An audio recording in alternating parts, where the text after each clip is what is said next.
Federal government ASUP meeting ends without agreement. Lecturers' workouts to be convened after holidays. Store marketers received 236 billion naira promissory notes. In international news, fragile ceasefire begins in Yemen's Hodeida.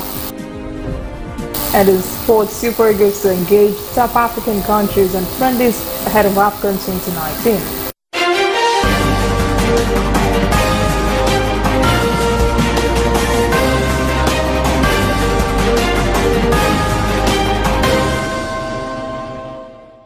This is ANN News. I am Olajumoke Olatuji. National Assembly workers have made good of their threats of a strike that would paralyze activities at the National Assembly.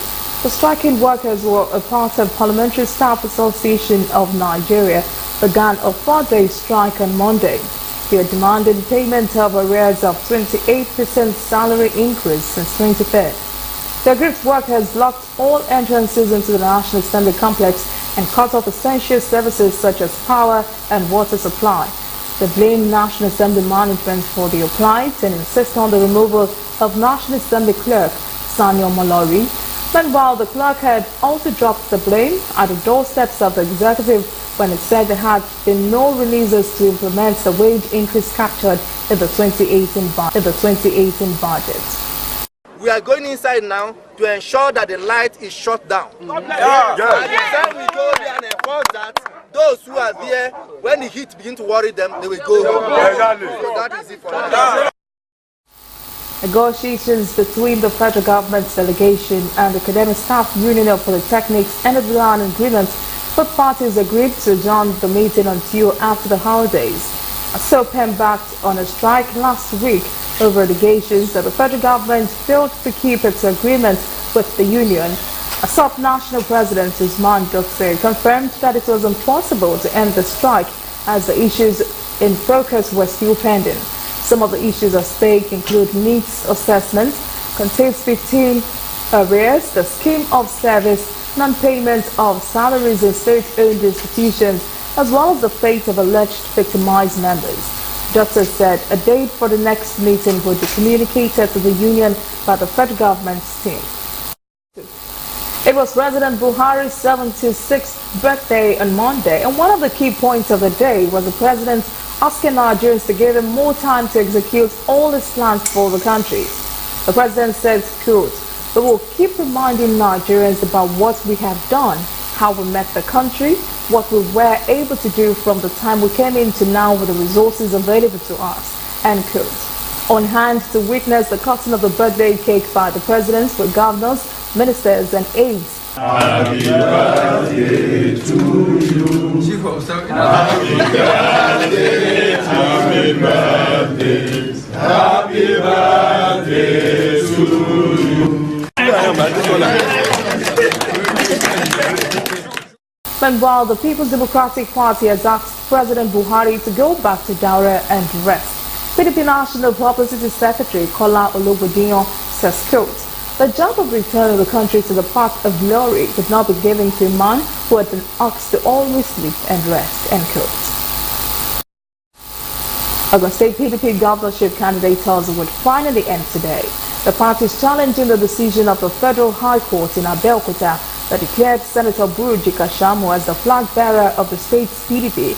Kashamu, the senator representing Ogun East District of the state, presently holds the governorship ticket of the party by virtue of favorable court judgment, while PDP's National Working Committee is backing a member of the House of Representatives, Ladi Adebutu. The national leadership of the PDP filed the appeal in Ibadan. The court will decide the fate of both parties today. An Italian judge, Giuseppe Barbara, has revealed that ENI and Royal Dutch Shell were fully aware that the 2011 purchase of Nigeria's oil prospecting lease OPL 245 would result in corrupt payments to Nigerian politicians and officials. Italy's ENI and Shell bought the OPL 245 offshore field for more than $1 billion from Malabu Oil and Gas Limited, owned by a former Minister of Petroleum Resources, Dan Etete. The deal has spawned one of the oil industry's largest corruption scandals. The Milan judge made the comments in a written reasons for the September corruption conviction of the Nigerian Emeka Obi. The Abuja Court of Appeal has dismissed the federal government suits challenging the discharge from fraud charges of Adeni Ademola, a retired judge of the Federal High Court, and his wife, Olubo Wale, and Joe Agi, a senior advocate of Nigeria. In early April, a high court in the Federal Capital Territory dismissed an 18-count charge bordering on allegations of gratification to influence cases. The charges were filed by the Office of the Attorney General of the Federation after a raid in some judges' homes by operatives of the Department of State Services 2 years ago. Justice Alabisi said the notice of appeal filed by the government was unmeritorious. He held that it was not the place of the law to interfere with the decision of the trial court without substantial reasons. The court said going by the government's appeal, this would amount to asking the defendants to prove their innocence contrary to the Constitution. This is good news. The federal government has fulfilled its promises to film marketers. Petroleum product marketers have confirmed they have started collecting the 236 billion naira promissory notes as part of the outstanding subsidy claims. Olufemi Adewale, Executive Secretary, Depot and Petroleum Product Marketers Association of Nigeria, DOCMAN, said marketers began to collect the payments on Friday. Adewale says the marketers appreciate President Buhari's urgent intervention in ensuring the matter was resolved. Last week, the oil marketers withdrew their threats to shut down fuel depots and distribution outlets and plunge the country into another round of fuel crisis. The Federal High Court in Osun State has sentenced the former Obafemi Awolowo University OAU lecturer, Professor Richard Akindele, to 2 years in prison for demanding sex for marks from a student, Monica Osage. Professor Akindele eventually pleaded guilty to the crime. Justice Maureen Onyekeno ordered that the lecturer serve a sentence in Elisha prison because of the magnitude of his offense, which she says is prevalent in the country. Justice Onyekeno said someone must be used as a scapegoat, so the issue of sexual harassment would cease in tertiary institutions. The lecturer was first arraigned by the ICPC in November on 4 counts of alteration of age and demanding sex to pass the students. Coming up, African stories, Ebola joins the Forum of Gas Exporting Countries, and later international news, fragile ceasefire in Yemen's Hodeida comes into effect. You are watching ANN. This used to be me.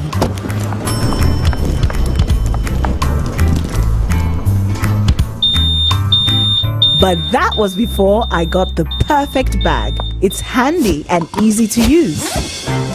All I need in one compact space, just like my MTN Extra Value plan. I used to get one plan for my calls and then try to remember which data plan worked for me. Roaming was a totally different ballgame. Not anymore. I've got the MTN Extra Value all-in-one plan. If you're a data buff like me, you get extra data with some talk time. And if you like to make calls, you get extra talk time with some data. And when I'm abroad, I automatically browse, chat, and call right on the same plan. MTN Extra Value was made just for me. More of data or calls, whichever one you prefer. MTN Extra Value is made just for you.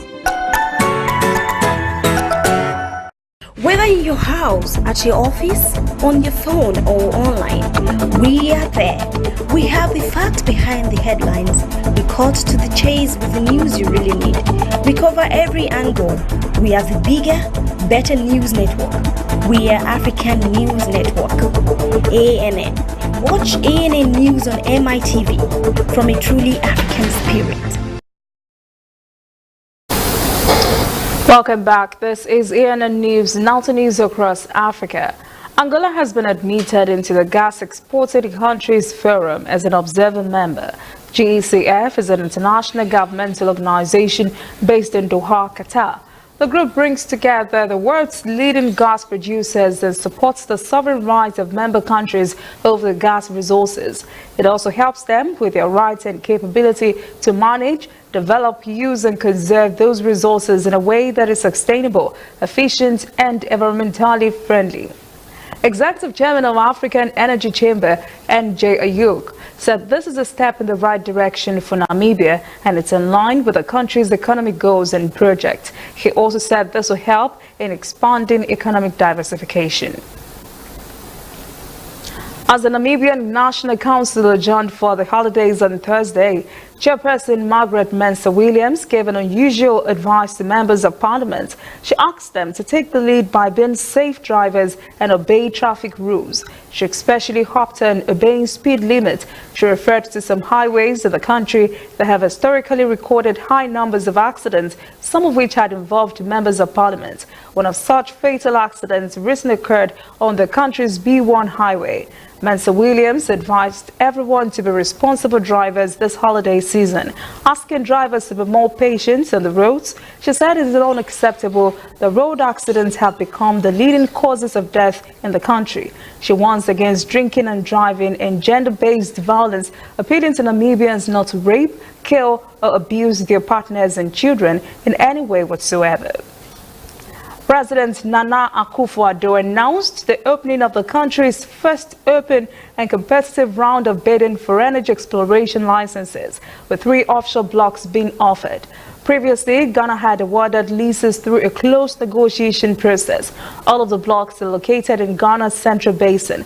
To undertake the exploration and extraction, bidders have to show financial capability and technical expertise and present a timetable for their exploration and development program.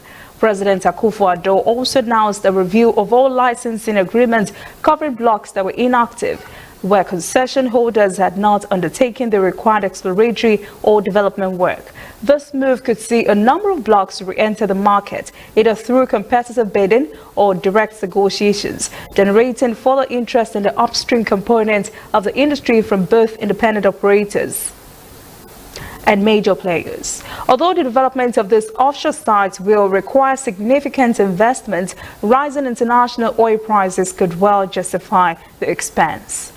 Meanwhile, Ghanaian President Nana Akufo-Addo has sacked 3 High Court judges after the investigating committee found them to have been involved in alleged corruption. They had been suspended after the report was released. They were part of more than 100 judges and court staff implicated in a corruption scandal that shocked Ghana in 2015.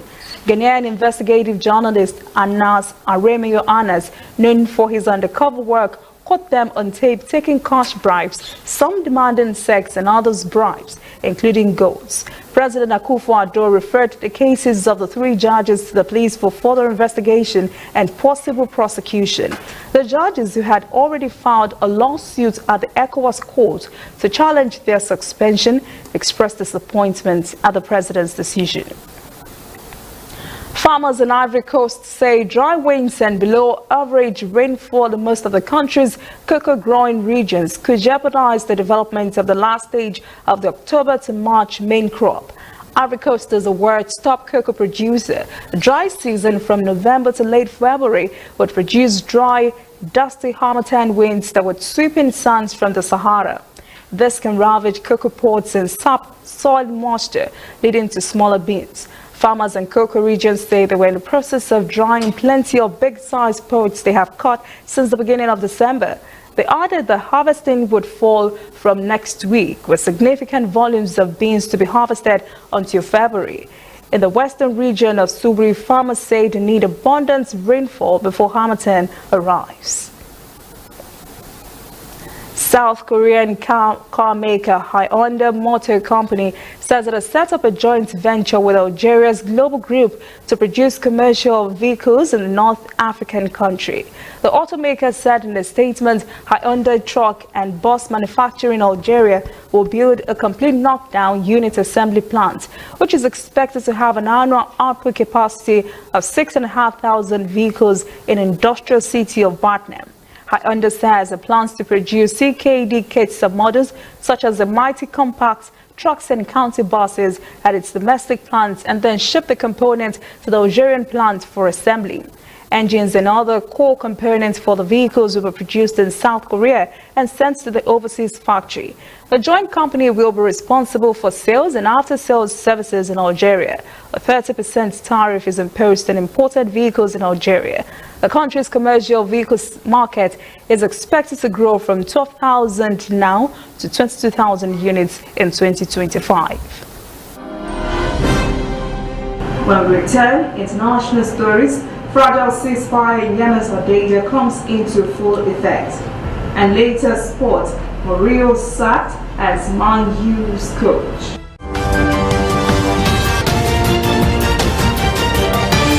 You are watching ANN.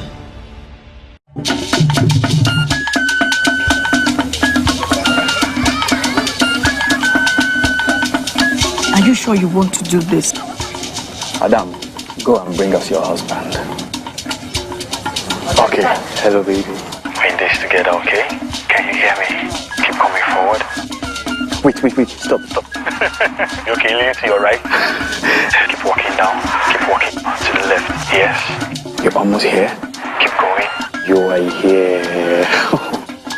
Wow, you did it.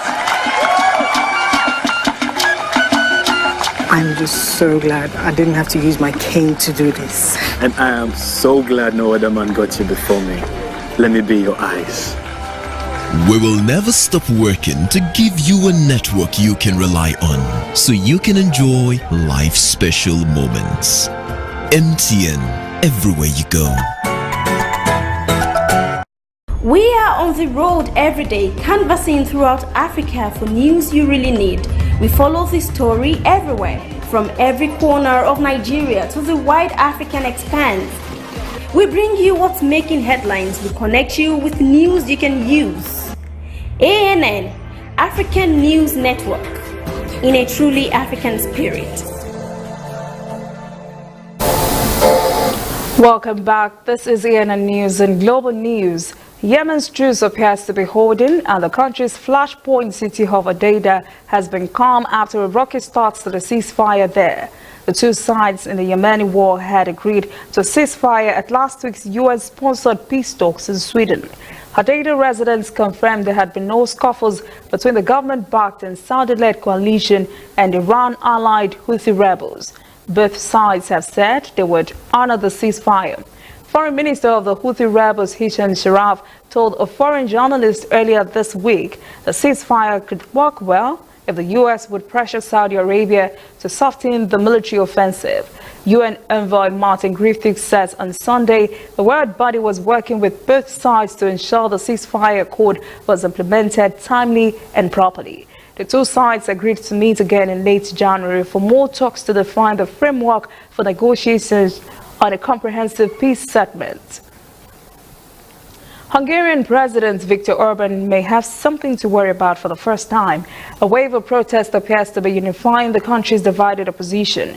When protesters began marching through Budapest city centre 2 days ago, they were only 10,000 strong.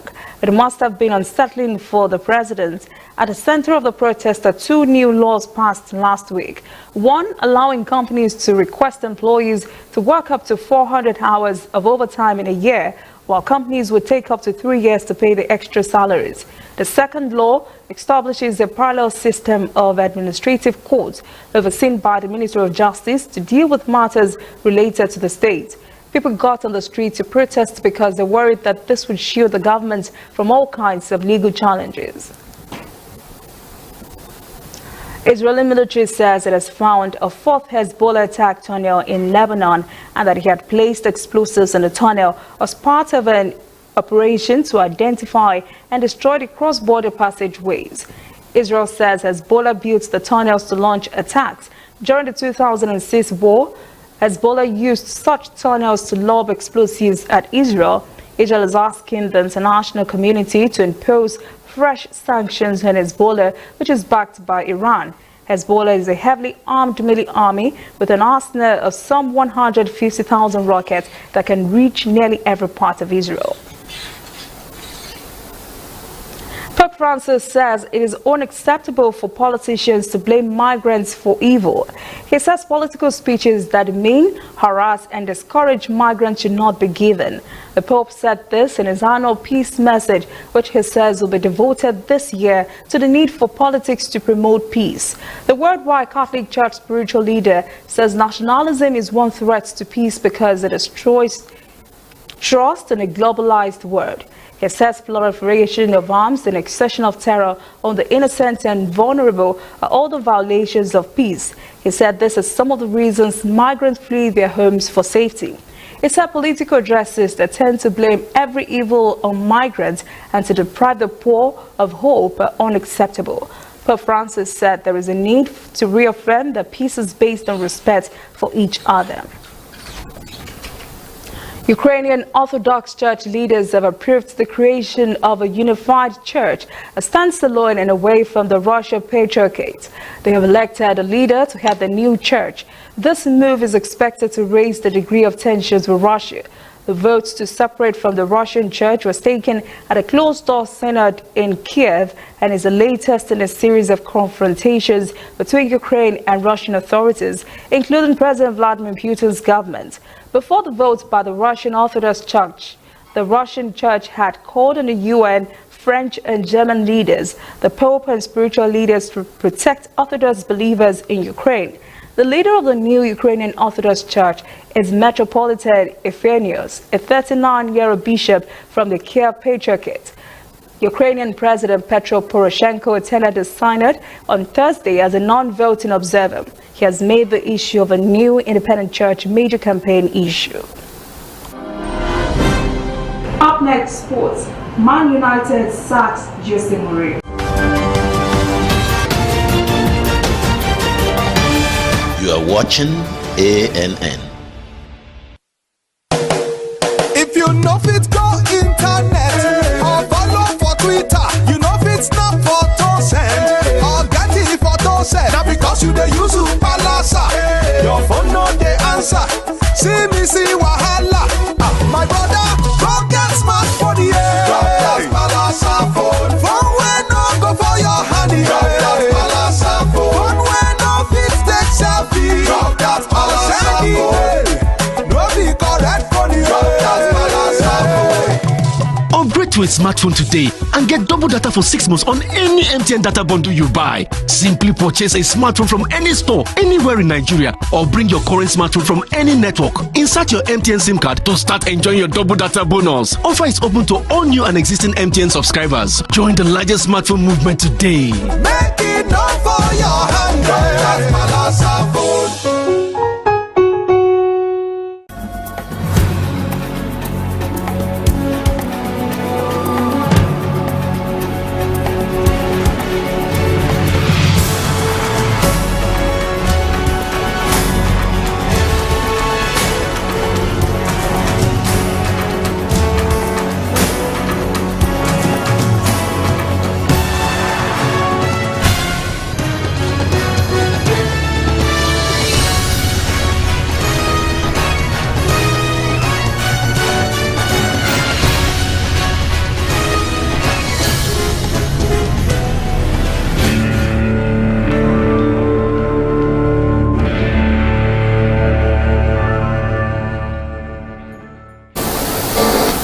Welcome back. This is ANN News in Sport.